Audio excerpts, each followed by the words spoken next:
Et j'aimerais ouvrir la Bible avec vous dans un texte de l'Ancien Testament, dans le livre du prophète Michée, au chapitre 6 et au verset 8, où il est écrit « On t'a fait connaître, ô homme », c'est dans le sens général, ça concerne aussi les femmes, bien évidemment. « On t'a fait connaître, ô homme, ce qui est bien et ce que l'Éternel demande de toi.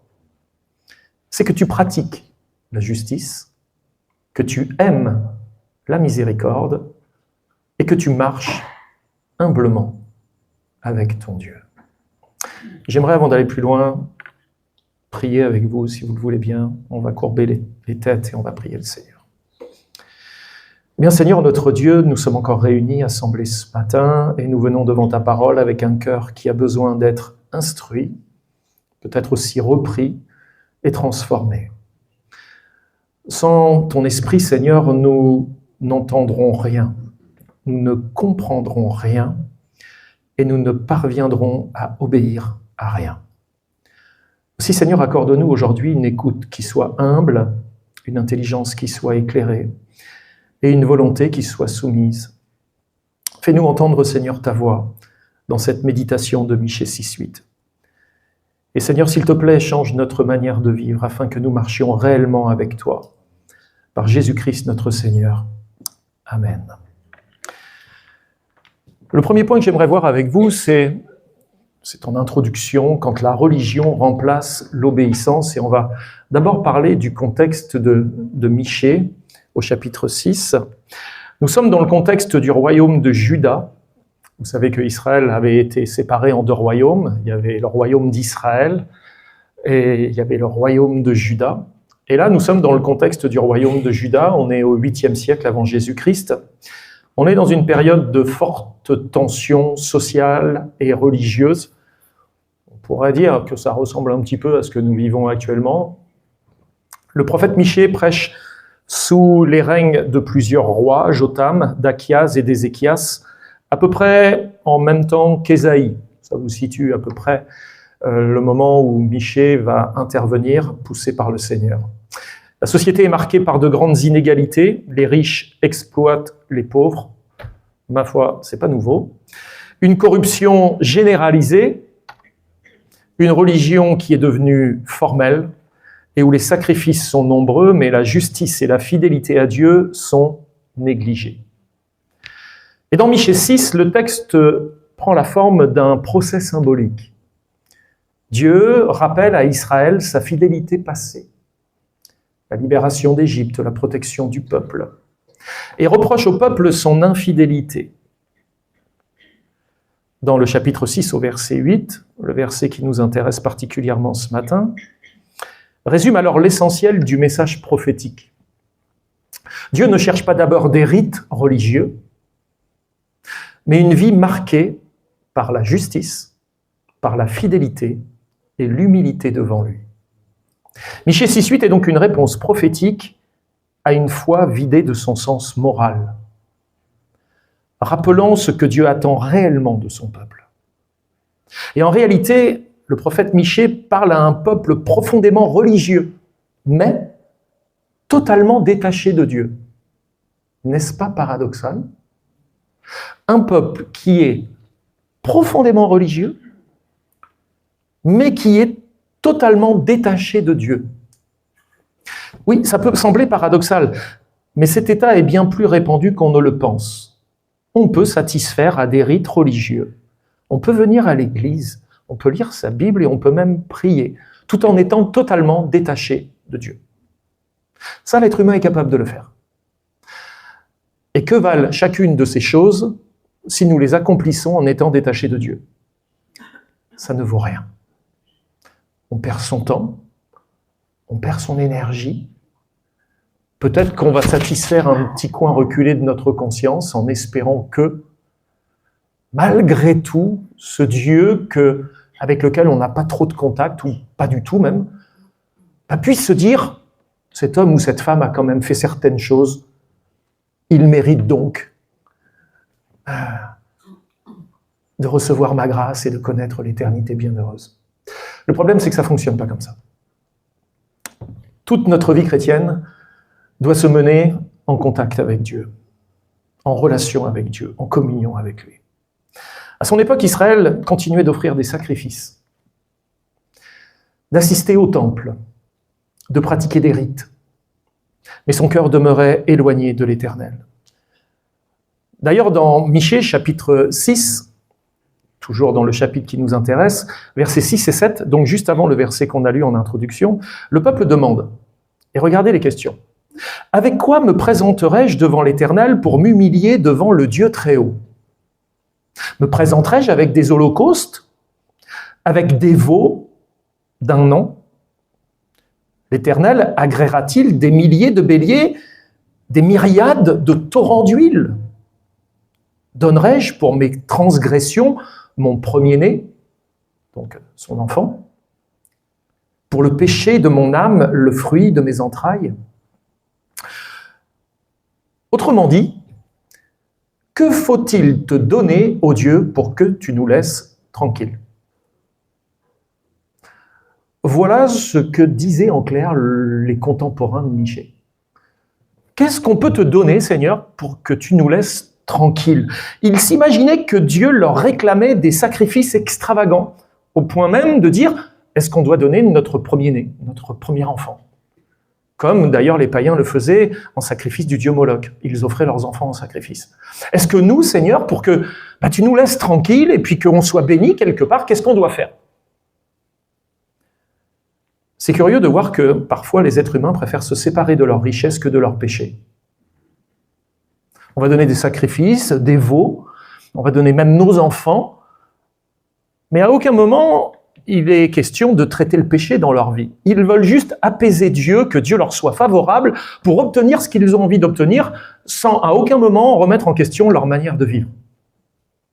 C'est quand même curieux. Mais Dieu répondit autrement. On t'a fait connaître, ô homme, ce qui est bien. C'est-à-dire que là, tu es en train de questionner Dieu en disant « Qu'est-ce que je dois faire pour que Dieu soit content ?» Et la réponse n'a pas tardé, on t'a déjà dit ce qu'il fallait que tu fasses. Donc le problème n'était pas un manque d'information, puisqu'il le savait, mais un manque d'obéissance. Alors, parfois, on peut se dire « Ah oui, Seigneur, mais je ne savais pas que je ne pouvais pas faire ça. » Ou alors, je ne savais pas que je devais faire ça. Comme si c'était un manque d'information. Je pense qu'au point où on en est, en tout cas à chacun de se sonder lui-même devant Dieu, je pense qu'on sait quand même ce qui est bien et ce qui est mal, ce que Dieu aime et ce qu'il déteste. Jean Calvin, je pense que vous le connaissez pour la plupart, il a écrit dans son commentaire sur Michée 6.6, « Car si nous scrutons les intentions des hommes, nous en arrivons enfin à ceci. Que les hommes recherchent soigneusement et anxieusement diverses superstitions. Pourquoi ? Parce qu'ils ne sont pas disposés à venir devant Dieu et à se consacrer à lui sans quelque dissimulation ni hypocrisie. » Il disait en fait les gens préfèrent les superstitions, les fausses croyances, parce que justement ça leur évite de se tenir devant Dieu et de régler ce qui doit être réglé. Ce que Dieu demande, ce n'est pas des gestes religieux, spectaculaires, mais une vie qui reflète son caractère. Et ça, c'est un peu plus compliqué. Michée 6.8 résume cela en 3 exigences qui sont magnifiques. 1. Pratique la justice. 2. Aime la miséricorde. 3. Marche humblement avec ton Dieu. Il n'a pas l'air de compliquer les choses. C'est-à-dire que là, tous, on comprend. Pratique la justice. Aime la miséricorde. Marche humblement avec Dieu. Ma foi, on pourrait voir cela d'une manière très légaliste. Ce sont que des choses à faire, et si on les fait, à partir de là, Dieu est content, on aura sa bénédiction, et puis vaille que vaille. Ça pourrait sembler très légaliste, si on pense que pour satisfaire Dieu, il suffit de cocher ces 3 cases. Un puritain, Thomas Boston, disait « L'Évangile n'abolit pas la loi, il écrit la loi dans les cœurs régénérés ». Ce verset ne décrit pas comment être sauvé. C'est pas, faites ces 3 choses et vous êtes sauvés. En réalité, la loi n'est pas le moyen de satisfaire Dieu par l'accomplissement d'actes prédéterminés. La loi est simplement la description de ce que vit une personne qui vit en Dieu. Vivre en Dieu, c'est vivre selon la loi de Dieu. Indépendamment de Dieu, c'est impossible. Mais avec Dieu, cela devient enfin atteignable, de satisfaire à la volonté de Dieu. Premièrement, on pratique la justice. Un mot compliqué, exégèse, mais vous allez voir, ça reste très simple, du terme mitzpat, la justice. Le mot hébreu mishpat signifie beaucoup plus que justice au sens moderne du terme.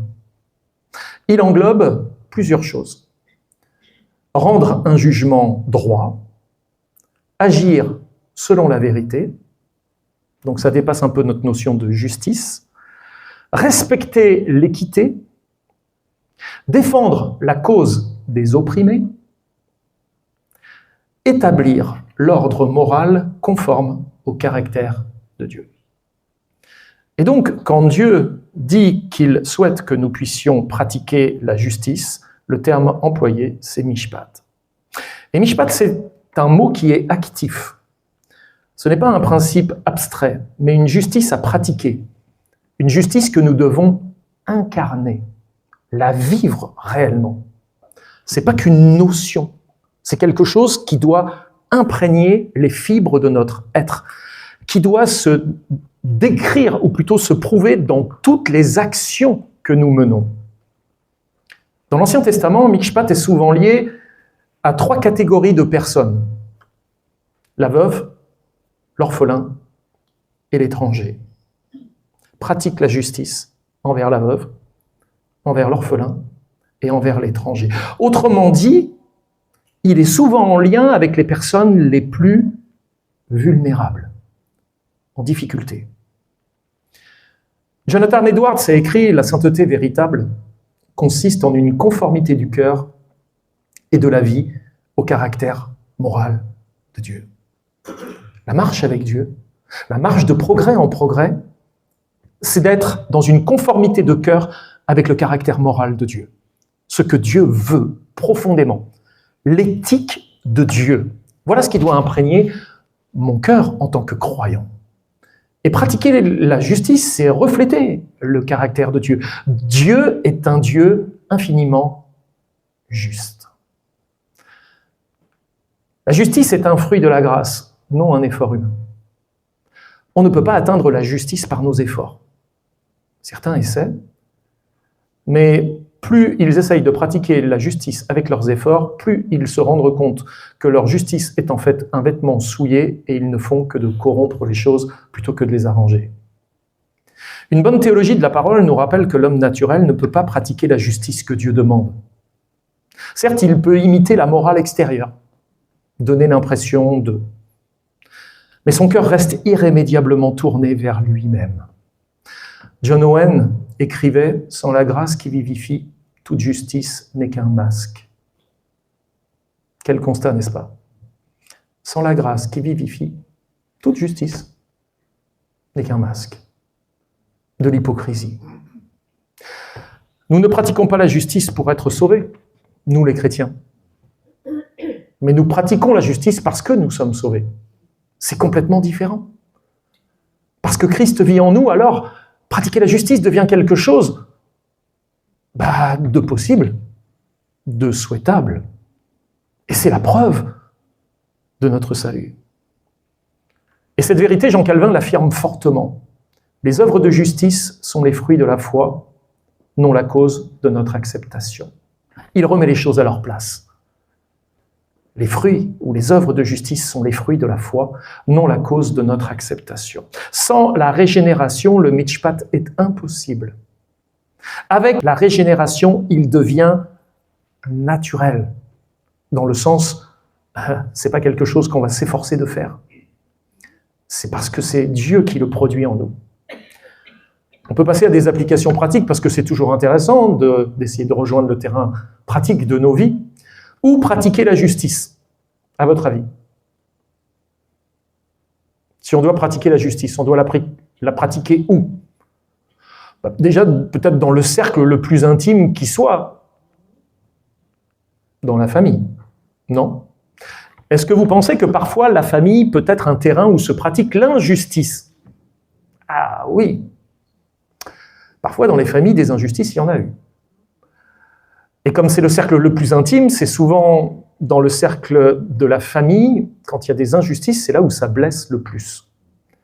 C'est là où on est meurtri le plus.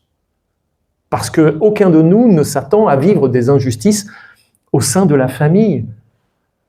C'est le cercle le plus restreint, celui dont on pense qu'il nous protège. Et s'il y a de l'injustice, c'est que ce cercle n'a pas fait son travail, il ne nous a pas protégés. Au contraire, il nous a exposés. Pratiquer la justice, c'est être quoi? Honnête dans ses paroles. Est-ce qu'on doit être honnête dans nos paroles au sein de nos familles? Oui. Fidèle à ses engagements. Est-ce qu'on l'a toujours été? Vous savez, on peut se dire, oui, dans les grands engagements, mais dans les petits, peut-être pas. On doit être fidèle à ses engagements, juste dans la discipline. On n'est pas toujours juste aussi dans la manière dont on discipline. Intègre dans la gestion familiale, ça aussi, ça fait partie de la justice. Vrai et transparent. C'est refuser les demi-vérités, les promesses non tenues, les manipulations parfois ô combien subtiles. Est-ce qu'on doit être honnête aussi dans notre travail? Nous, les chrétiens. On doit respecter les horaires dans le travail. Non? Ah, mais mon patron, il est chrétien, il peut comprendre. Non. C'est pas parce que ton patron, il est chrétien que tu dois faire n'importe quoi avec tes horaires. Respecter les horaires, c'est normal. Être fiable dans son travail, refuser les pratiques douteuses, traiter chacun avec équité, ça fait partie de la justice dans nos vies, non? Spurgeon disait, un chrétien injuste dans ses affaires n'est pas un chrétien dans son cœur. C'est clair. Si tu es injuste dans tes affaires, tu n'es pas chrétien dans ton cœur. Est-ce qu'on doit être aussi juste et pratiquer la justice dans le sein de l'Église? Ça vous semble logique aussi dans l'Église? Ah oui. On doit refuser le favoritisme, juger équitablement, écouter les deux parties dans un conflit, ne pas couvrir le péché et protéger les plus faibles. Ça aussi, c'est la justice, très résumée dans le cadre de l'Église. Une Église juste reflète bien évidemment un Dieu juste. Et dans la société, on doit défendre l'opprimé, comme je vous l'ai dit tout à l'heure, soutenir la justice publique, voter en conscience, c'est un droit qui nous est donné, et ne pas rester indifférent lorsque l'injustice se manifeste. Abraham Kuyper, qui était un théologien, mais aussi Premier ministre de Hollande, avait écrit à son époque « Il n'y a pas un seul centimètre carré de notre vie sur lequel Christ ne dise « c'est à moi ».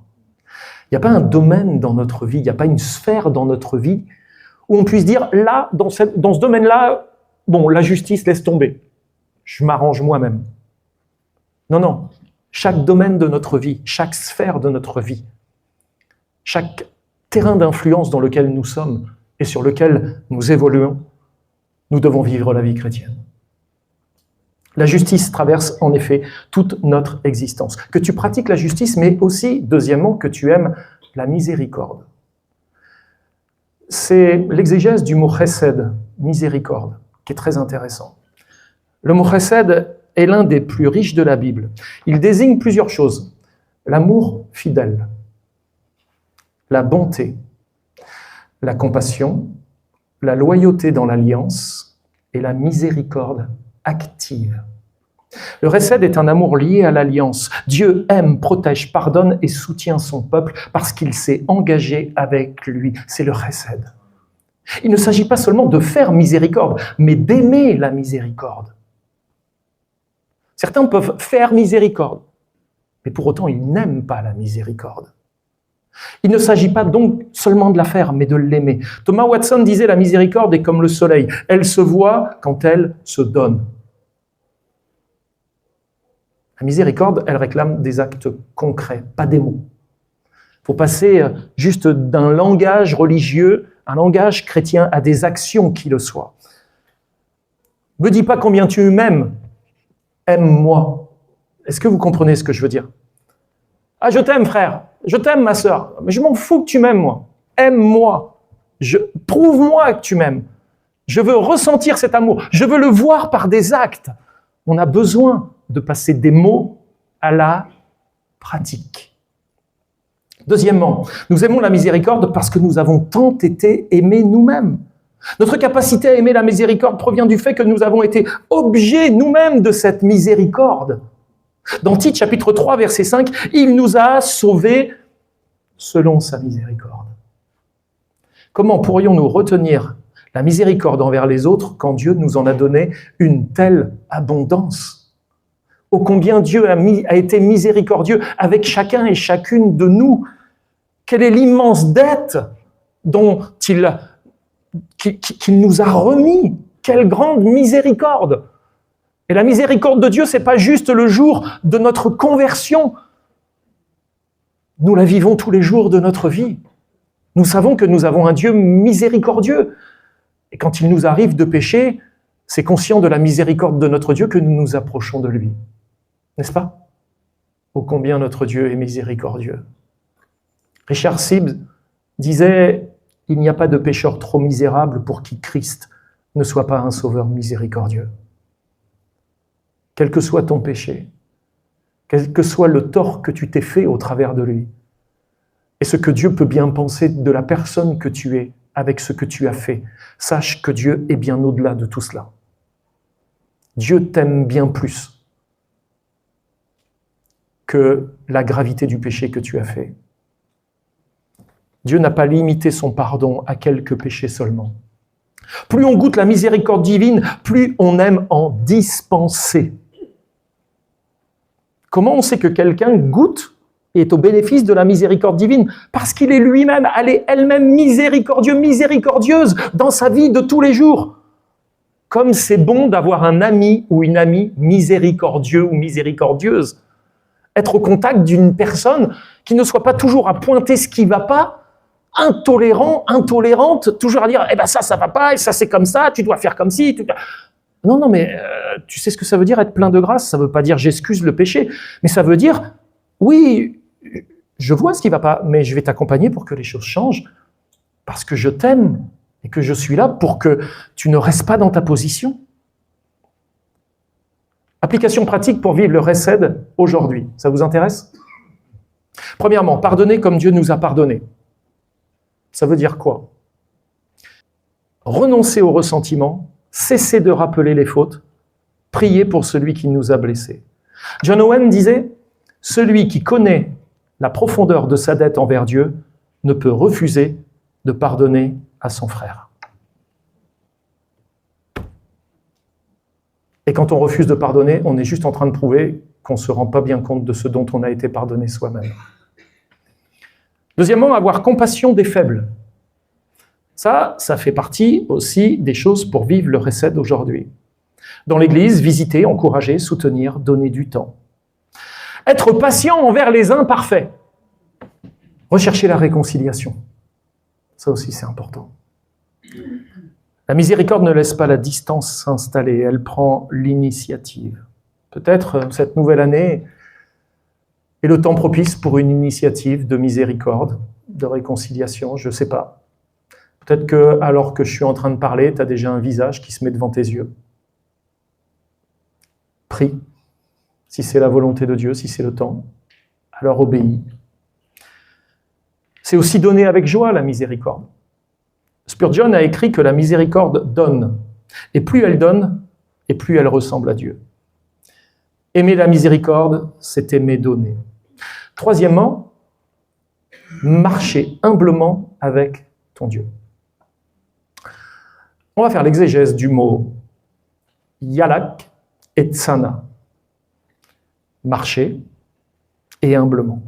Le texte dit littéralement « marche humblement avec ton Dieu ». Le verbe yalak signifie marcher, mais pas que marcher. Progresser, aller de mieux en mieux et avancer continuellement. Ce n'est pas une marche qui va s'arrêter, c'est une marche qui n'a pas de fin.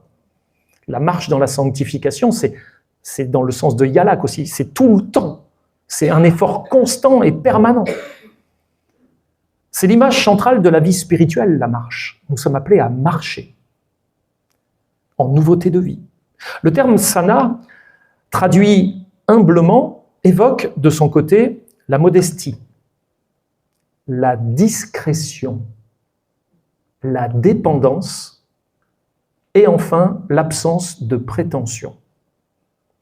Tu dois marcher humblement. Tu dois avancer continuellement, progressivement dans la modestie, la discrétion, la dépendance et l'absence de prétention. Voilà ce que Dieu attend de toi. Oh. Ce n'est pas une marche spectaculaire. On ne te demande pas d'avancer en tapant dans des cymbales pour que tout le monde tourne ses regards vers toi. Au contraire, plus tu vas être discret, plus Dieu va être heureux de ton comportement. Jean Calvin a écrit que l'humilité est la mère de toute vraie piété. Il n'y a pas de piété sans l'humilité. L'humilité, reconnaître Dieu et se reconnaître soi-même. L'humilité n'est pas la timidité. Ça peut y ressembler, mais l'humilité, ce n'est pas la timidité. L'humilité n'est pas la timidité, ni une faible estime de soi non plus.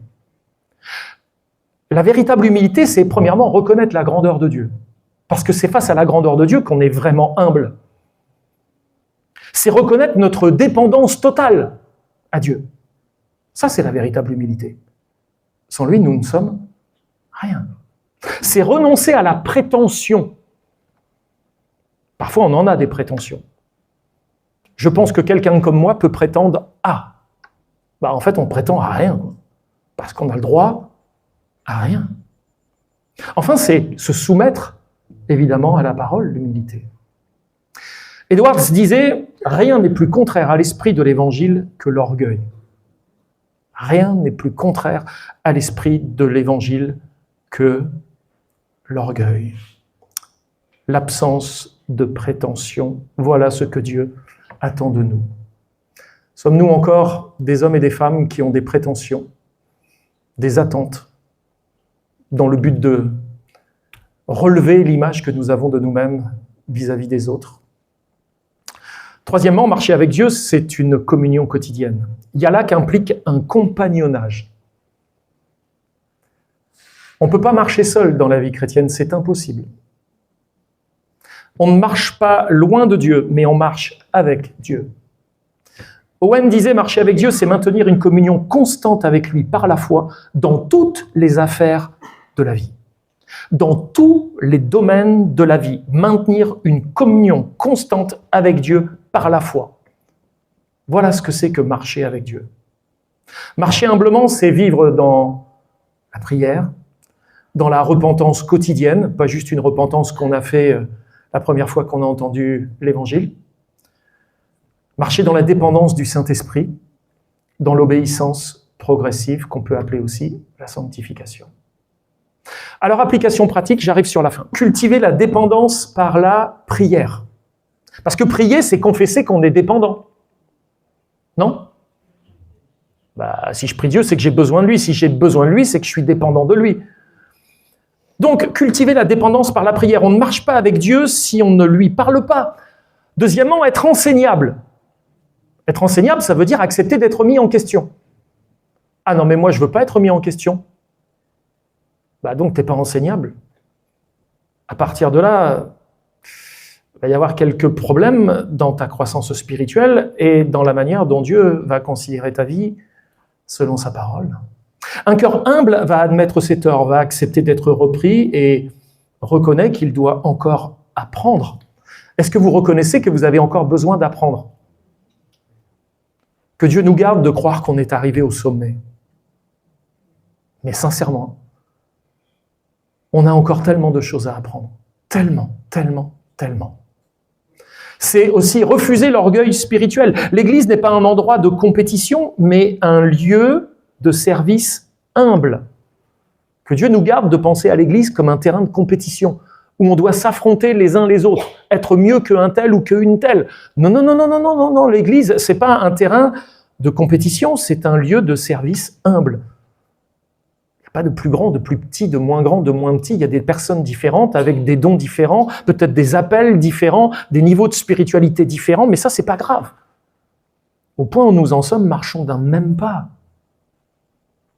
C'est aussi avancer, même lentement. Il y en a qui courent, c'est bien. Peut-être qu'on va les retrouver plus loin avec un point de côté. Il y en a qui marchent lentement, mais qui ne s'arrêtent pas. L'important, c'est d'avancer, même lentement. L'humilité accepte le rythme de Dieu. La sanctification est un chemin, pas une explosion spectaculaire. Et vous avez compris que la vie chrétienne, c'est pas un sprint sur 100 mètres, c'est un marathon. C'est une course de fond. Et ça réclame de l'endurance, de la persévérance. Et seul l'Esprit de Dieu peut nous amener jusqu'au bout de cette longue course. Il nous faut donc marcher jusqu'à la fin. Et garde-toi de penser que sur ta tête, la couronne est déjà posée. On peut se dire, ça y est, je suis déjà... Non, marche en vue de passer la ligne. Pour l'instant, tu es en marche. Christ a déjà remporté la victoire pour toi, mais toi, marche, entre dans la course. Vise le but. Et le but, c'est Christ. Marche jusqu'à la fin. Thomas Boston disait, le chrétien marche avec Dieu jusqu'à ce qu'il marche en Dieu pour l'éternité. Marcher avec Dieu pour pouvoir marcher en Dieu dans l'éternité. C'est tellement beau de comprendre cette différence. Oui, je dois marcher avec Dieu dans ce compagnonnage tous les jours de ma vie, dans tous les domaines de ma vie, m'efforcer de marcher avec Dieu, tout le temps en communion avec lui, tout le temps mes pensées centrées sur lui. Et un jour, je marcherai en Dieu dans l'éternité. Alors pour conclure, j'aimerais que ce soit peut-être un appel ce matin, peut-être à 1 ou 2 personnes, j'en sais rien. C'est reviens à ton Dieu si tu t'en es un peu éloigné. Michée 6.8 n'est pas une morale pour être sauvé, c'est la description de la vie nouvelle donnée par grâce. Et pourquoi je te dis reviens à ton Dieu? Tu vas me dire, mais je suis à l'église, mais je lis ma Bible, je donne même mon offrande. Pourquoi je devrais revenir à Dieu? Rappelle-toi ce que j'ai dit tout à l'heure, c'est pas tant ta pratique qui compte. Es-tu vraiment en communion avec Dieu ces derniers temps? Est-ce que quelque chose aurait pris la place? Est-ce qu'une inquiétude s'est mise entre toi et Dieu? Est-ce qu'un désagrément? Est-ce qu'une angoisse? Je ne sais pas. Il y a tellement de choses qui peuvent se mettre entre nous et lui. Sache que tu ne peux pas pratiquer la justice par toi-même. Il faut que tu viennes à Christ. Tu ne peux pas aimer la miséricorde naturellement. Tu dois contempler la croix. Tu ne peux pas marcher dans l'humilité seul. Tu dois demander l'aide du Saint-Esprit. C'est pour ça qu'il nous faut revenir à Dieu sans cesse. Parce que rien de ce que Dieu attend de nous, on ne peut parvenir à le faire sans lui. Rien. Alors reviens à ton Dieu. Reviens à une vie façonnée par sa justice. Une vie façonnée par sa miséricorde et son humilité. En fait, c'est revenir à quoi? À votre premier amour. Reviens à ton premier amour. Dieu réclame pas moins que cela. Donc, ce n'est pas quelque chose que tu n'as jamais vécu. Dieu ne demande pas quelque chose que tu n'as jamais vécu. Il te dit tel, l'amour était intense dans ta vie, ton premier amour, tel je veux que cet amour soit dans ton cœur tous les jours de ta vie. On terminera avec une citation de Spurgeon avant la prière finale et la bénédiction finale. Spurgeon disait « Revenez au pied de la croix, c'est là que tout commence et recommence. » C'est au pied de la croix que notre vie chrétienne a commencé. On a tous démarré de là. On a réalisé l'importance de la croix pour nous, l'importance du sacrifice de Christ pour le pardon de nos péchés. Tout a démarré pour nous à cet endroit-là. Mais c'est là que nous devons de nouveau nous rendre quand on se rend compte qu'on s'est un peu éloigné en chemin. Retournons à la croix. Revenons à la croix. Contemplons de nouveau l'immense manifestation de l'amour de Dieu au profit de nos vies. J'aimerais prier avec vous avant de partager la bénédiction finale. Eh bien, Seigneur, notre Dieu, ce matin, tu nous as montré ce qui est bien. Pratiquer la justice, aimer la miséricorde et marcher humblement avec toi. Seigneur, nous reconnaissons tous notre incapacité, mais nous reconnaissons aussi ta grâce infiniment suffisante. Oui, suffisante. Ce que nous pouvons te demander ce matin, c'est transforme notre cœur, Seigneur. Rends-nous justes par ta vérité, rends-nous miséricordieux par ton amour, rends-nous humbles par ta présence. Seigneur, fais que notre vie devienne un témoignage de ton caractère et de ton évangile, que notre vie devienne, elle aussi, une bonne nouvelle. Que lorsque nous nous approchons vers quelqu'un, ils ne se disent pas « Oh là là, voilà une mauvaise nouvelle qui arrive », mais qu'ils se disent « Ah, je me réjouis que cette personne s'avance vers moi, je sais que je vais avoir des bonnes nouvelles. » Que ma vie reflète ton caractère et ton évangile par Jésus-Christ notre Seigneur. Amen. Alors un verset en bénédiction finale, Hébreux chapitre 13, versets 20 et 21. Que le Dieu de paix, qui a ramené d'entre les morts le grand pasteur des brebis, par le sang d'une alliance éternelle, ce grand pasteur, nous le connaissons, notre Seigneur Jésus, vous rende capable de toute bonne œuvre pour l'accomplissement de sa volonté. Ce qu'il attend donc de vous, c'est possible grâce au grand pasteur des brebis. Efface en vous, ce qui lui est agréable. Vous n'y arriverez pas sans lui. Vous voulez être agréable à Dieu dans cette nouvelle année? C'est lui qui va le faire en vous, à condition que vous lui permettiez d'agir. Par Jésus-Christ, auquel soit la gloire au siècle des siècles. Amen. Dieu travaille, puissions-nous le laisser faire en chacune de nos vies. Amen.